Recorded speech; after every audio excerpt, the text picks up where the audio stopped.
All right. Good afternoon again, everyone. Thank you so much for being here. I think that we are waiting for just a couple of others, but they will join us when they're able to.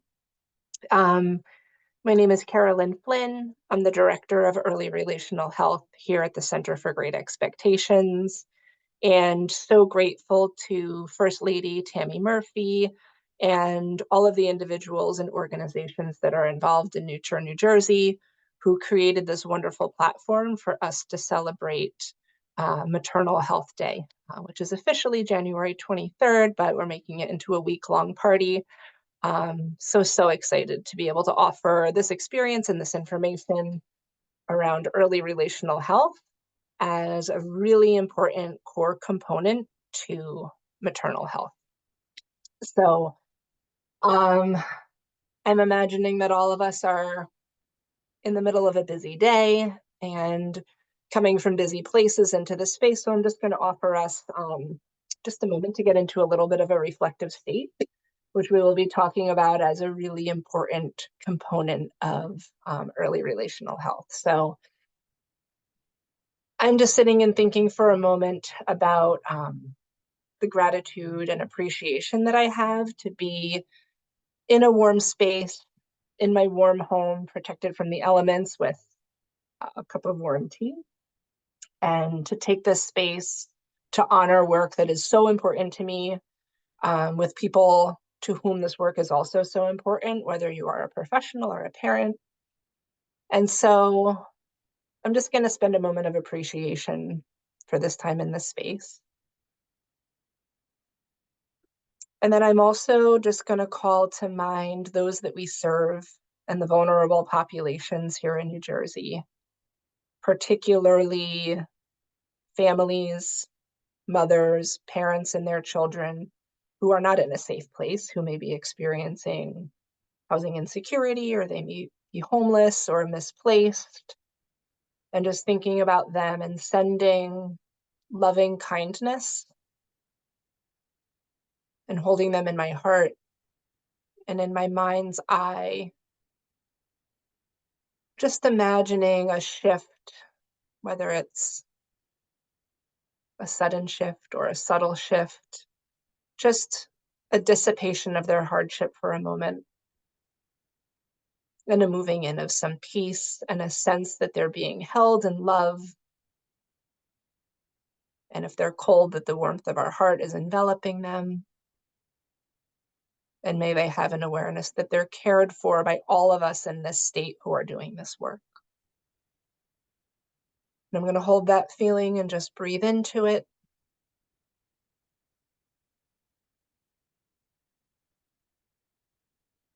And knowing that they are held in this loving kindness, that they may experience it. And then bringing my attention to this important work for manifesting that change, not only in the mind's eye and in the heart, but in the physical world. And with that, I'm going to ask you to bring your attention into the room, and we will go ahead and start with today's presentation.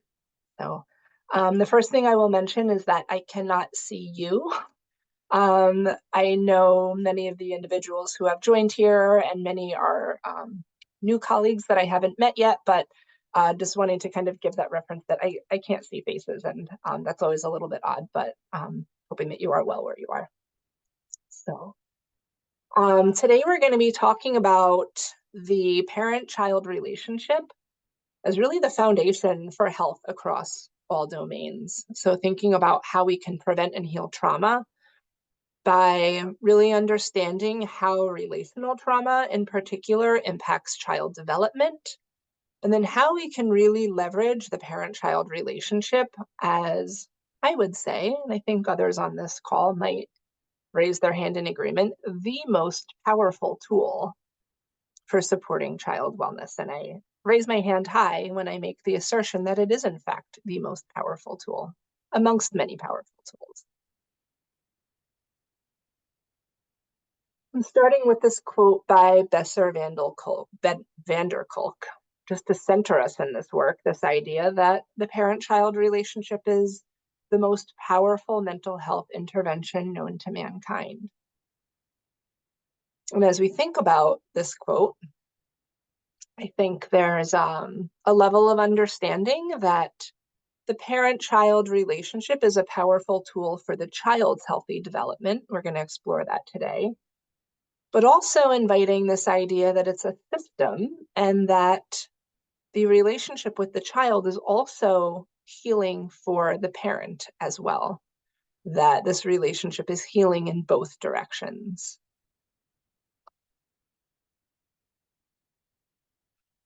We're going to start off, and I think that many people on this call are very familiar with this information, but I think it's good to root ourselves in some of the basic premises around the ACEs study and how this informs our work. So just thinking about the original ACEs study, which was conducted in the mid-1990s by the CDC and Kaiser Permanente, that studied 17,000 participants in the Midwestern United States primarily, and looked at really wanting to kind of flesh out what are the things that happen in the first 18 years of life that we can show through data impact well-being in adulthood.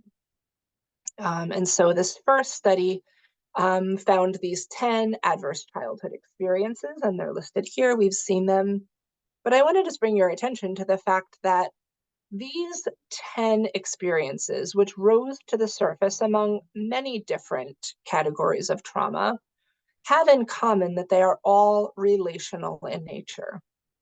So they either happen within the context of a relationship which is intended to be caregiving and nurturing to the child.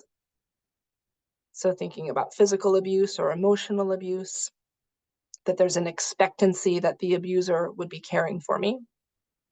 And or there are things that impact the caregiving environment. So for example, we think about the ACE of witnessing the mother being treated violently, and that fits both categories. So it is not only there is witnessing of a traumatic event that happens in the moment and that experience having an impact, but also thinking about how that impacts the caregiving environment, where now we have a mother who is perhaps living in a state of fear, maybe experiencing a wide variety of difficult emotions, and that impacts that mother's ability to be regulated and therefore attuned and responsive to the child's needs. So thinking about ACEs in terms of how they impact the relational environment surrounding the child. And we know that in this study, we found that these 10 ACEs have a significant impact on outcomes across many domains within that individual's lifetime. So finding that with 4 generally being considered the point at which we start to see a serious increase in terms of physical, behavioral, and mental health outcomes. We see impacts such as heart disease and cancer, COPD, alcohol use disorder, smoking, etc. So this original study, while groundbreaking back in the mid-1990s, also had some limitations. And one of them was it was conducted on primarily a well-resourced white population. So around 2018, 2019, we started to think about how ACEs might look in under-resourced communities. And so in 2019, a second ACEs study was conducted in Philadelphia in an urban under-resourced environment.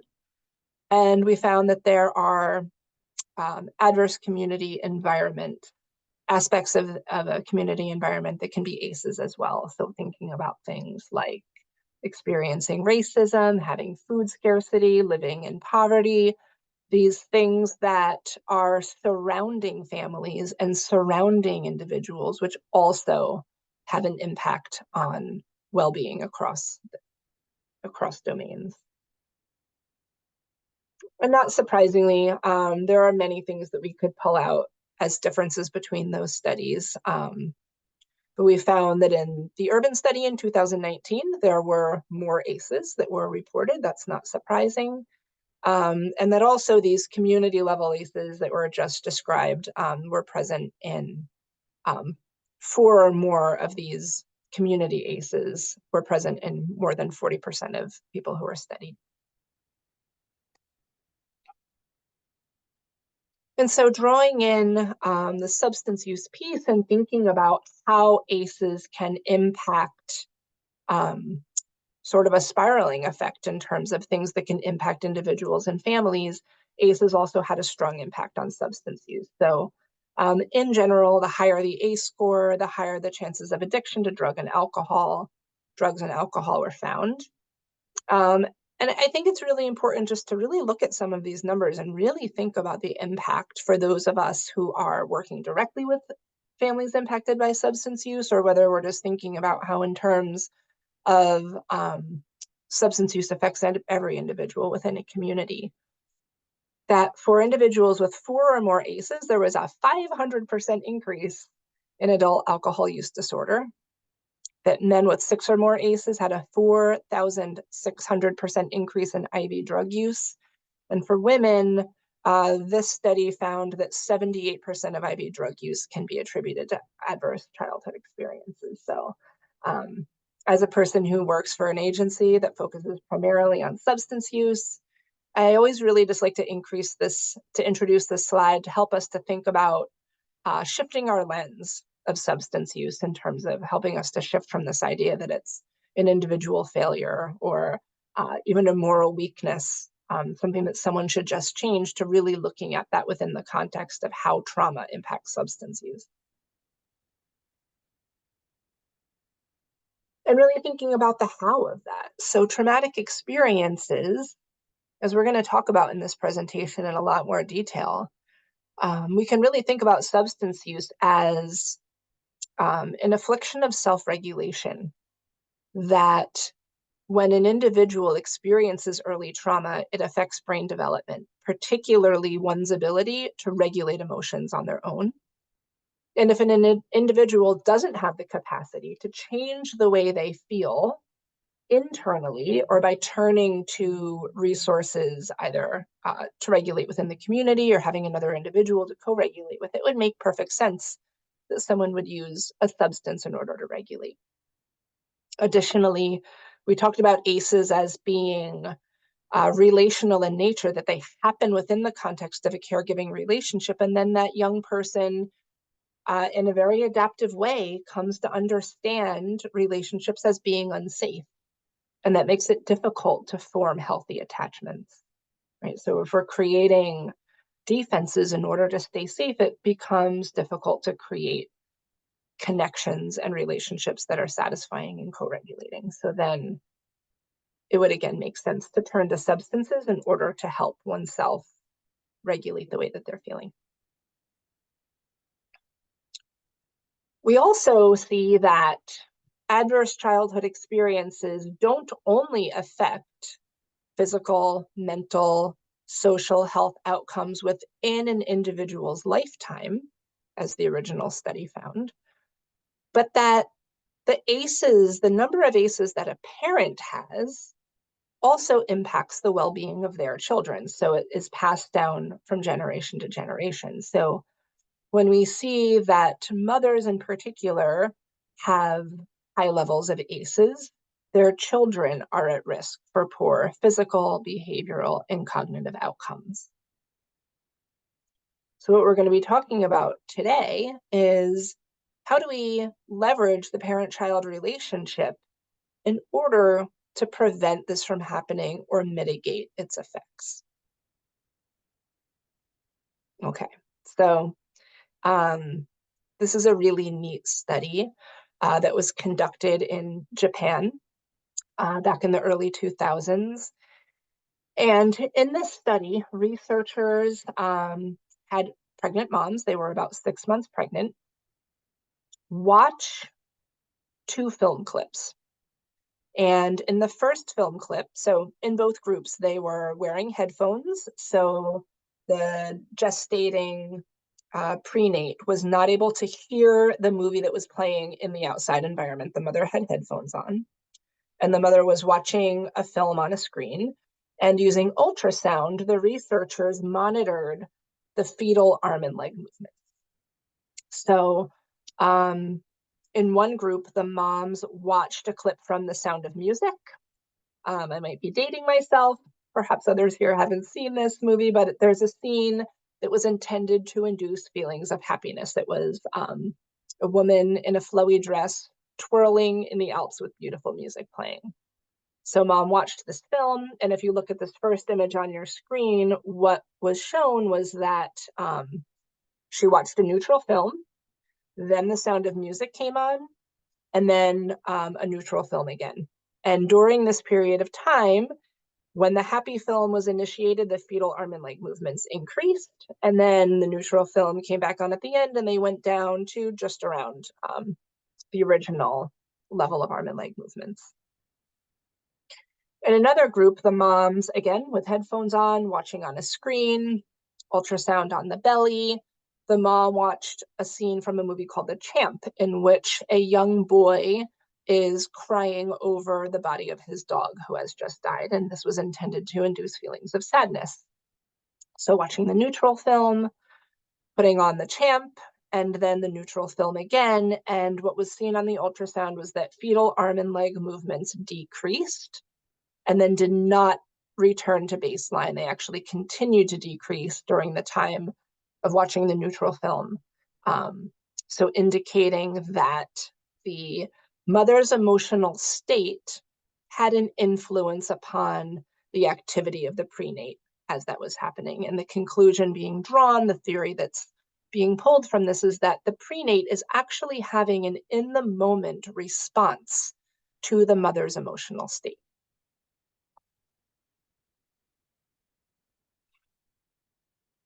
So we can think about during gestation, the mother's actual emotional experience that the prenate, at least after 6 months, as shown by this study, is having an actual in the moment experience of what the mother is feeling.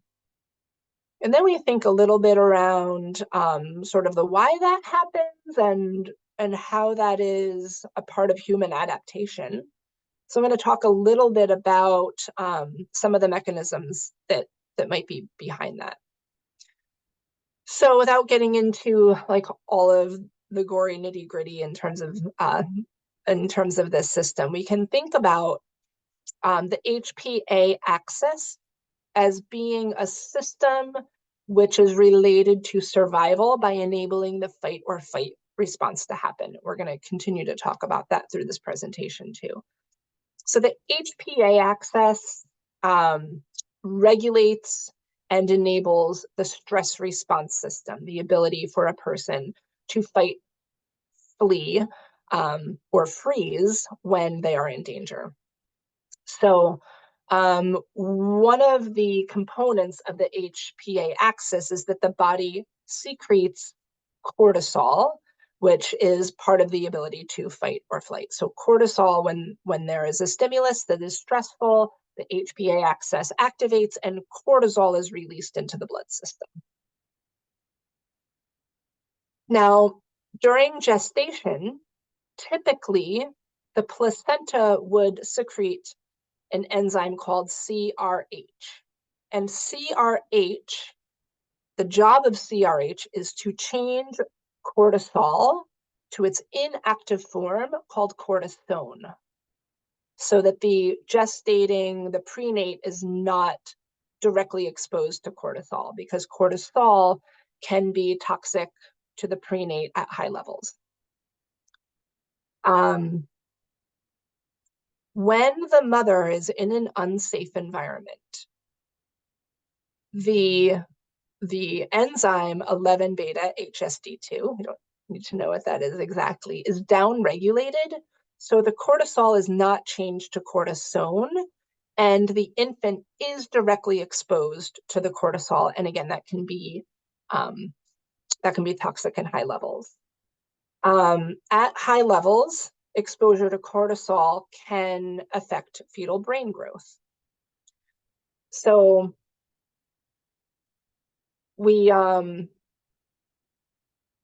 think about that in terms of the prenate through both direct experience of the mother's emotions as well as exposure to cortisol is getting an idea of what life is going to be like on the outside so that the brain can develop to survive in that environment.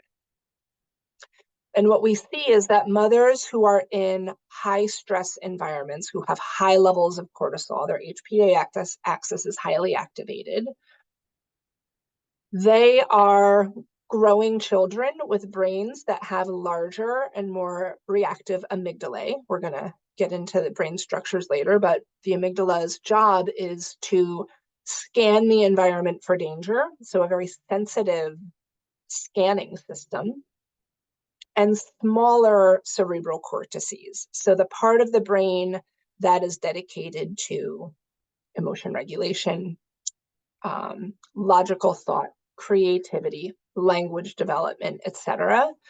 That part of the brain is smaller. It's as if the brain during development is monitoring the environment to say, shall I grow myself to help you survive, or shall I grow myself to help you thrive? So we can really think about the parent-child relationship beginning during gestation, that the mother is the child's environment, and that chronic stress in pregnancy, we see tons of data supporting that chronic stress is related to delivery complications, preterm birth, and low birth weight, all of which are indicators of many, many other health difficulties. And that in particular, DV stands out as being related to, for the child in the next generation, emotional difficulties, aggressive behaviors, violent crimes, and even higher levels of suicide, right? So we can kind of see where this brain is developing in order to be able to survive in a very threatening and violent situation.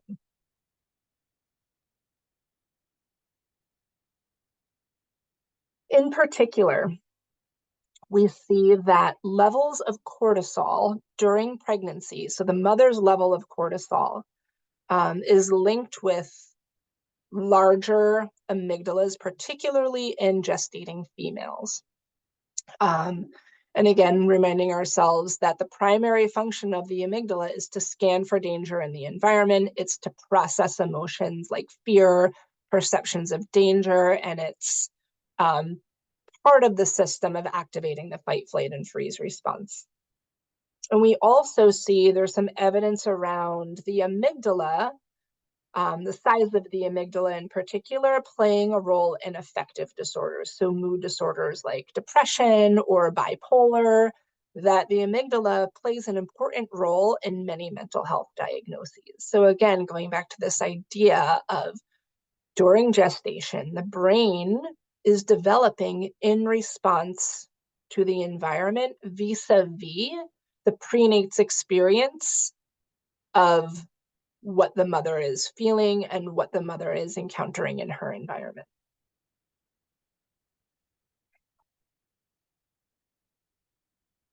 So we shift slightly to this idea of maternal mental health, particularly during the perinatal period. So moving from gestation into the parent-child relationship immediately following birth. And these are all statistics that I think most people here either know or we can sort of just look up on our own. But I think it's important just to take a moment and look at these numbers and to look at some of these disparities in the numbers and to really think about it in the context of how the parent-child relationship being foundational to the mental health of the child, what happens when that relationship starts out in an environment of a depressed or anxious or traumatized mother? In the first bullet here, especially when we think about our efforts in New Jersey to reduce disparities in terms of maternal and fetal mortality and morbidity, when we think about child well-being, when we think about mother well-being, we have Black birthing people reporting more than, at times, twice the rate of postpartum depression than the overall population. So we think about disparities in health, and we think about the well-being of children, and we realize that during the postpartum period, more than twice that Black mothers, more than twice the time the rate of white mothers are experiencing postpartum depression. And we're going to be talking more about how postpartum depression affects the child's well-being. We also have about 17% of mothers experiencing postpartum anxiety. And this number blows my mind. I know there's a bunch of doulas and birth workers on this call, right? I mean, I feel like I wish I could see your faces right now. When we talk about almost 10% of mothers are experiencing some symptoms of postpartum PTSD. I'm sorry, 18% of mothers having some symptoms of postpartum PTSD, and 9%, almost 10% of mothers having full criteria for postpartum PTSD. And what do we know about PTSD? PTSD leads to things like avoiding reminders of the traumatic experience. And we think about the infant perhaps and very often being a reminder of that traumatic experience during childbirth. And as we talk about the importance of the mother-child relationship, let's just hold this in mind of what does a traumatized relationship do to the development of the infant? And then lastly, thinking about postpartum psychosis, well, we can say it's just 0.5%. That's a really serious disorder that at times can really distort or sever the parent-child relationship and can often become very dangerous to the child's physical health and mental health. So while we might be able to just shrug off and say that's just 0.5%, like that's a whole 0.5%. And we really need to think about maternal mental health as being at the top of the list of things that we consider when we think about maternal health as a whole.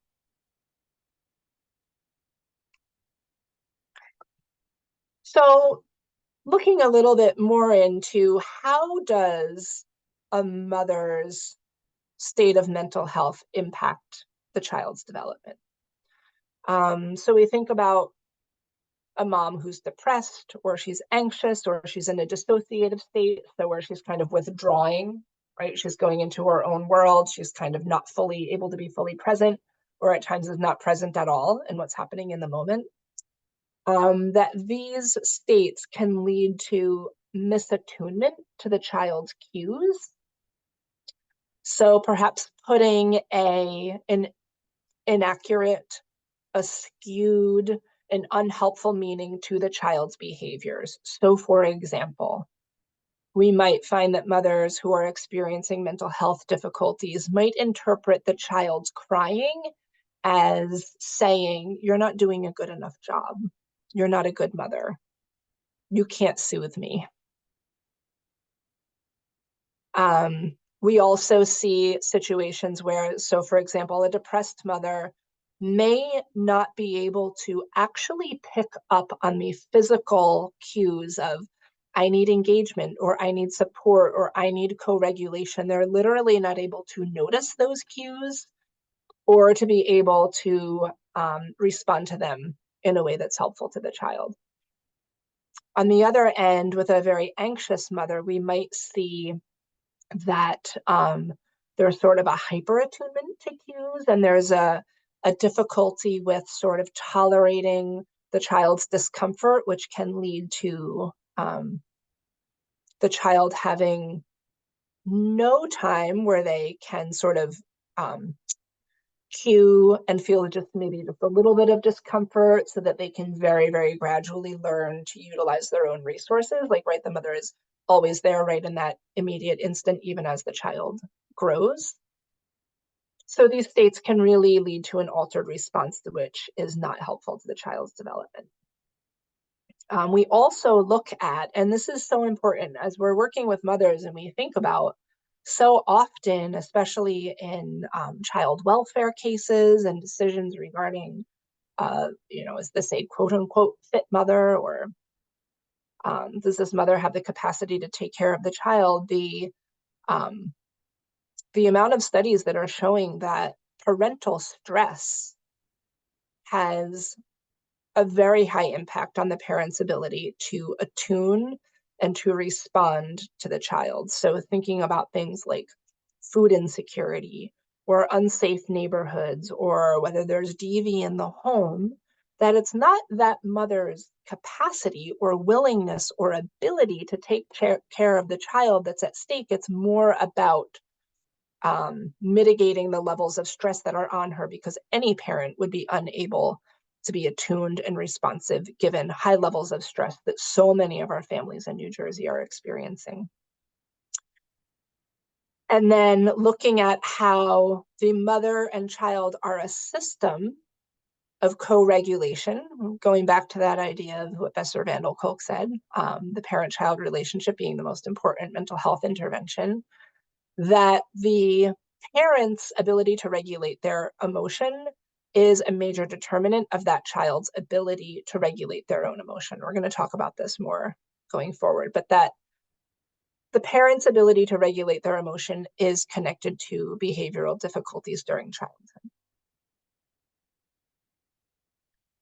So why do we say all of this, right? Why bring this particular research to the table? And the reason is for this statement, that I would assert that the most important prevention, the most important factor for child wellness across all domains, right? Think back to that ACEs study. We're talking about asthma, we're talking about heart disease, we're talking about incarceration and substance use, is the mental health of the mother, is the level of stress on the mother, is that mother's ability to regulate her own emotions and co-regulate with that child. Because human beings aren't born, we're born with a little bit, but we're not born with a whole lot of ability to regulate our emotions. So Ed Tronick talks about the mutual regulation system. And infants come into the world with certain abilities. They can modulate their body temperature a little bit by moving around, by kicking their legs. They can soothe themselves maybe by bringing their hands to their midline, by putting a hand in their mouth. They come in with certain capacities to regulate themselves, but they are very limited. What the infant comes in the world to do in an extraordinary way, and in fact, infants are born with this ability, is to engage their caregiver and to engage that caregiver in co-regulating activities.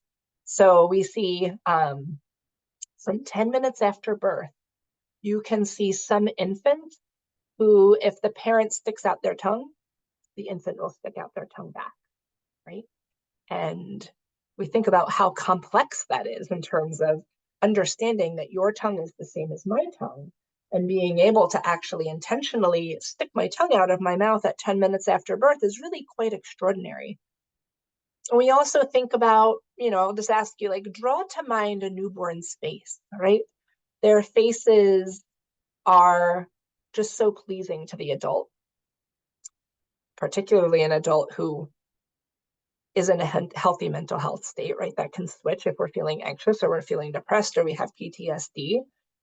But when an infant is born, how they make eye contact right away, right? And they want to be on the mother's skin, and how they soothe when they're on the mother's skin. And then the mother is feeling capable and is feeling like her body is good for this baby.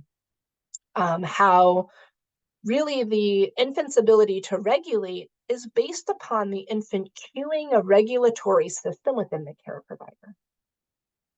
And the reason, or I guess sort of the physical manifestation, the explanation for why the infant can't regulate their emotions, is that emotion regulation is housed in a part of the brain called the prefrontal cortex.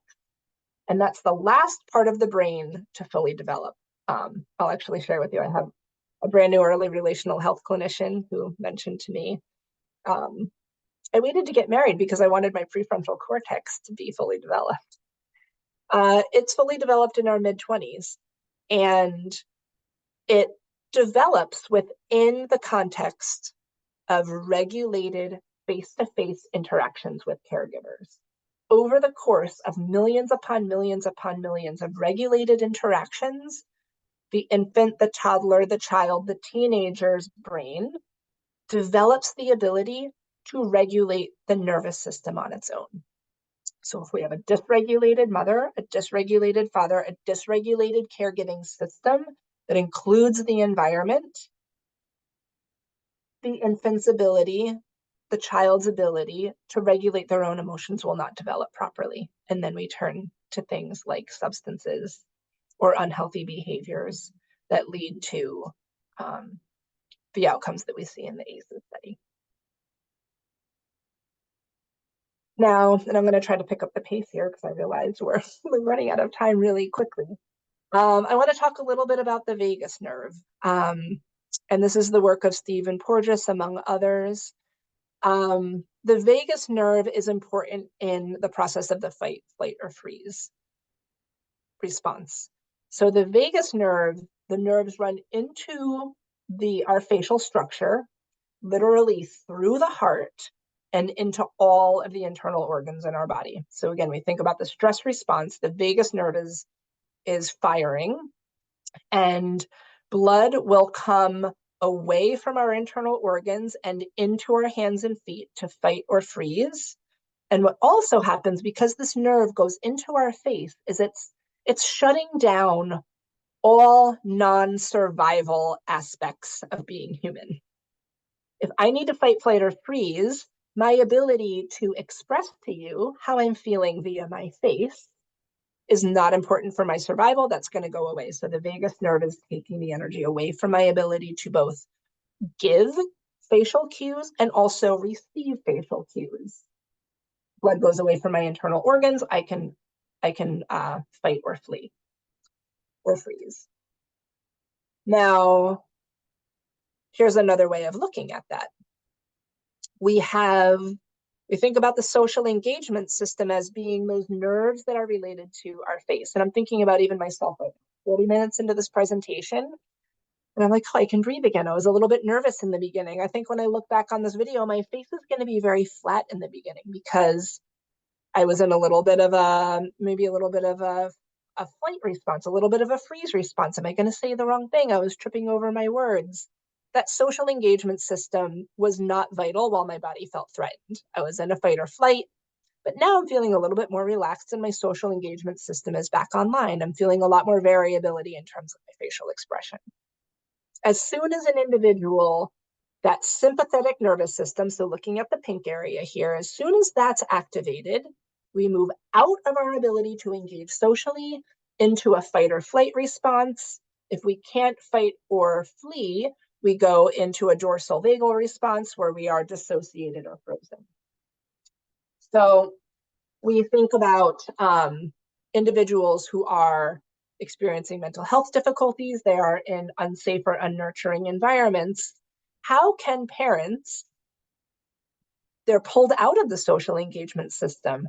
They literally are not able to tune into the child's facial expression, to be reflective about the meaning of the child's behavior, because that system shuts down when we get into fight or flight. So we think about the stressed parent. We think about the child just being a child or having a behavioral difficulty, and that parent loses the ability to be curious and reflective and to pick up on the cues of the child.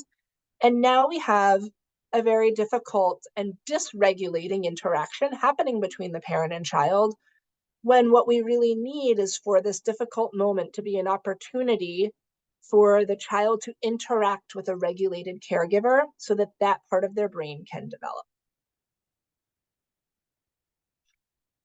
And we also know that brain development happens most rapidly during the early years of life. So on the left side of your screen, you see a nerve cell. And on the right side of your screen, you see a model of nerve cells in the brain and the number of connections between them. So we're born with all of our neurons, our brain cells. And by 7 years of age, look how many connections happen between them. And nerve cells become connected when they are used in conjunction with each other. So every time a parent co-regulates with the child, there are pathways within the brain that are formed that create patterns or habits or abilities to regulate oneself. We can also think about if a child is singing or playing the piano, pathways that enable the child to learn that skill will happen. If that child is not in a regulated environment and does not have a regulated caregiver, pathways will develop around survival, where that child is going to create pathways that might be to become aggressive. I need to protect myself, so I'm going to become an aggressive child. Or it might be, I need to become the good and perfect child in order to survive. So connections are being made very rapidly, whether they are related to survival or to higher functioning depends on the child's environment. Again, both during gestation and when the child is born out into the world, their brain is developing in response to their environment, and particularly their relational environment. Just for matter of fact, we also see at 15 years of age, there are fewer neural connections, and this is due to the process of pruning, where connections that are not repeated, they disconnect. So we see fewer connections. And these relationships become our blueprint. The child internalizes the parent's experience of them. They are making meaning of the dysregulated parent. They're making meaning of the regulated parent. They're making meanings around their worthiness in the world, their ability to affect change in their environment. The child who learns, when I cry, my parent can figure out what I need and meet my need, learns, I'm effective in my environment. I'm important in my environment. I am worthy of my environment. But when that parent either has a very heightened HPA axis and is in their own state of stress and is in that fight or flight and cannot respond, then that child might make meanings of, it's not good to ask. I can't ask. People aren't safe. Relationships aren't safe.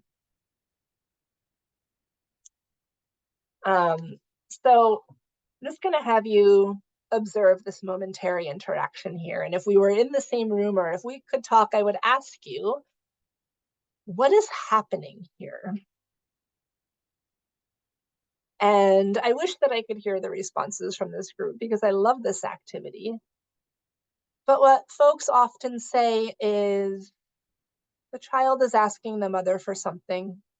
The mother responds, and they simultaneously experience a moment of joy that could not exist outside of this moment. Only within this relational experience can this mother and this baby experience this joy that is co-created. And then we also might talk about, well, what is the infant learning from this moment? It's okay to ask. I make people happy. I am delightful. And the mother might be learning, my presence makes my child happy. I can handle my child. It's okay to take a moment and lie in bed with my child and experience joy.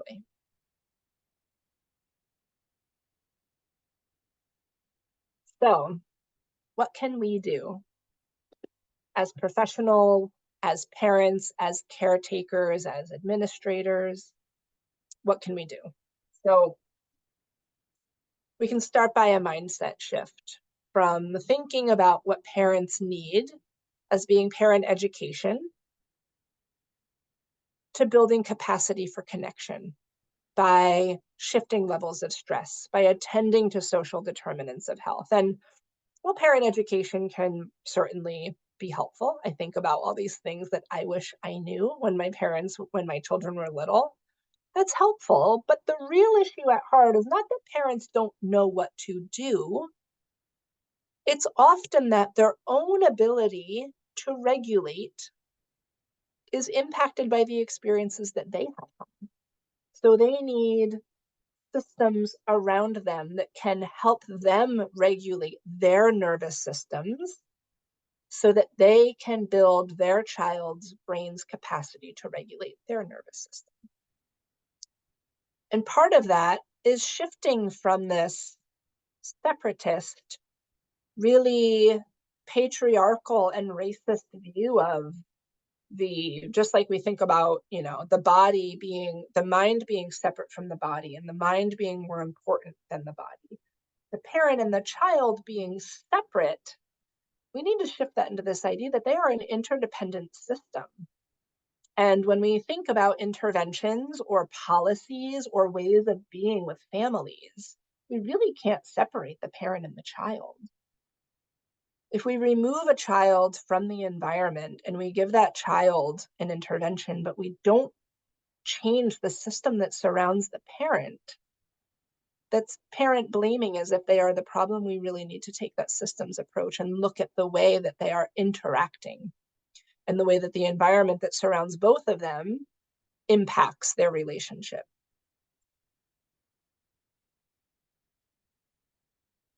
So a couple of little tools that we can have in our tool belt or ways that we can think about things would be, for us as providers, for us as parents, to, for ourselves first, be in a state where we can recognize what's happening in the moment. What is happening in my body when I walk into a family's home and I see that poverty is affecting this family?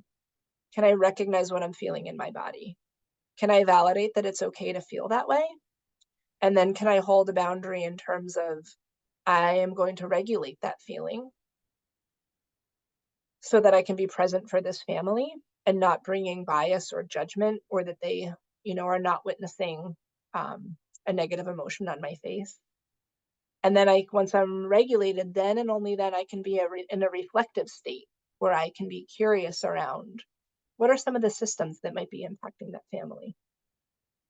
And that can shift me from the very human response of, oh my gosh, how horrible, what a mess. I can't believe the child is in here. That's human, right? But when I can recognize that feeling, I can stay with it for a minute, I can regulate it, then I can become reflective to the point where I can be curious and I can see the facial cues of the parent, of the child, and I can be effective with that family. So we as providers do this for ourselves. And then the parent has that experience of being with us as the regulated caregiver. Maybe they didn't have that as a child. Maybe there are a lot of dysregulated people around them, but I can be the regulated caregiver who is now co-regulating with the parent, allowing them to recognize, allowing them to regulate themselves with me at first. Because if I'm dysregulated, I'm going to pull them into my dysregulation. Instead, I can be grounded. We can regulate together. We can feel that sense of connection. And now the parent can be reflective. And now maybe we're in a state where together I can help that parent to be curious about the meaning behind the child's behaviors. And this piece, this is a tool that I love. This is not my work. This is the work of Dr. Becky Kennedy. Her podcast, Good Inside, and her website are a wealth of resources. And Dr. Kennedy talks about this in terms of like, if you were on an airplane that was going through severe turbulence, which pilot would you want? If you were a child who was emotionally dysregulated, which parent would you want? First pilot. Everything is fine. I don't know why you're screaming. This is just turbulence. It's not a big deal. Here, have some peanuts. It's fine. Just stay in your seats and calm down. It's not a big deal. Everything is fine. Right. So I think about myself as a professional. I think about myself as a parent, and I can say, I've been that pilot, and it happens when I'm dysregulated. Second pilot, second parent, second practitioner. Can you all please stop the screaming? I'm really stressed out here and I'm doing the best that I can, but you are all making this harder. How the bleep do you expect me to fly this plane through this turbulence with you with all of the screaming going on? Get back in your seat and be quiet so I can do my job, right? As a professional, as a parent, when I'm dysregulated, I have gone to that place. I imagine that many of us have. The third pilot. Okay, folks, we've hit some turbulence. I can see how scary this must be for you, and this has caused some panic, and that is understandable. It feels scary to be flying through a storm, but I'm here to let you know that I've done this many times. Scream if you need to, that's fine. I've got you. We will be out of this storm in no time. When we can bring our own recognition, our own regulation, our own reflective to our interactions with families, or if you're here as a parent, when we can bring that to our children, then we give a felt experience to the parent or to the child of what it's like to be in relationship with someone who's regulated even when things aren't.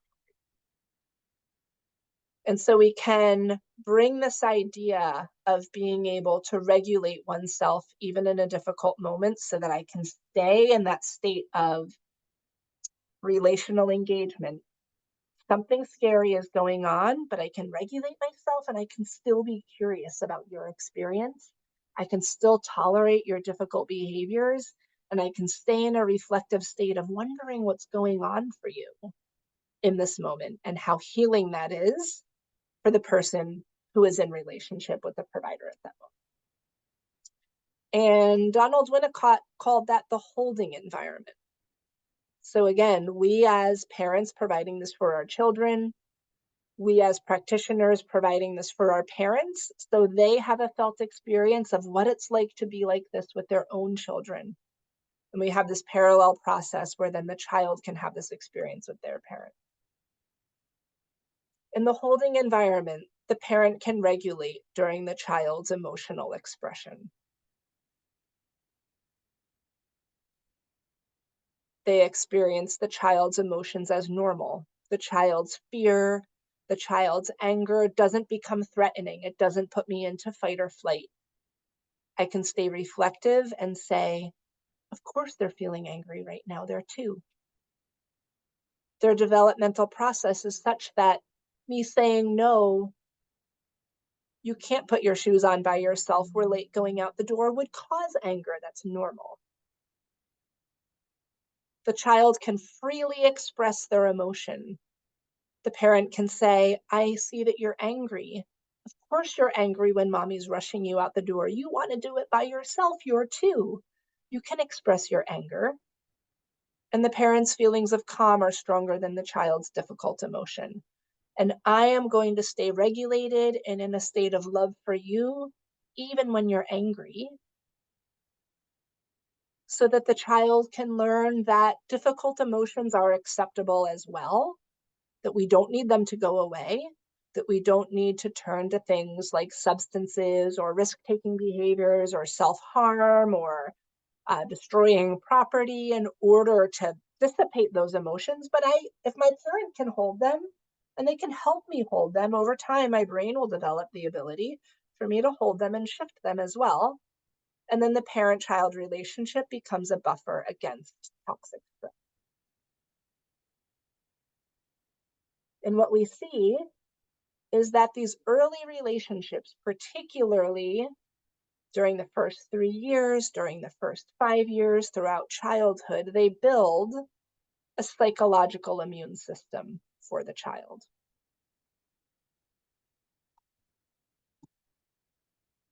And I'm going to wrap it up with this quote that I love from Gabor Mate, that safety is not the absence of threat. We can't protect ourselves, our children, or families from the difficulties of the world. We can mitigate them with social policy, with putting services into place. But safety is not being in a state where things aren't difficult or where there aren't threats. Safety is being in connected relationships with others so that we can co-regulate during those difficult moments. And then we actually experience growth by being able to go through that difficult time with the safety of healthy and supportive relationships. So with that, I'm going to close, and I see, can I see the hand? I see 2 hands. It was CGE Institute and then one other person. Hang on. Um,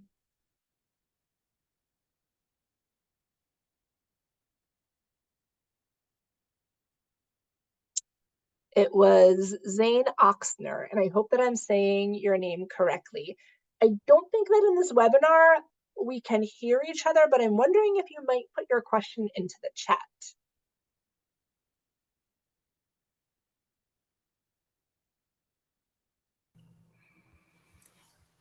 Good afternoon.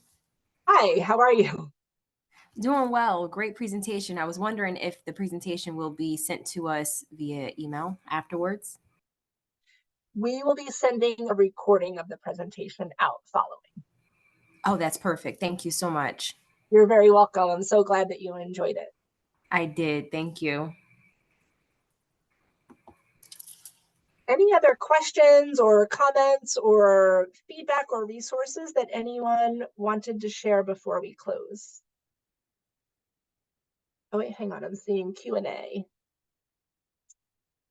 Okay, that was you, Zane. Okay, wonderful. Thank you, Jill. Thank you so much. All right, with that, I'm going to thank you all for being here today, for being present, for the work that you are all doing in this world. And really, really grateful to have had this time together with you. So I wish you all a wonderful afternoon. Take good care.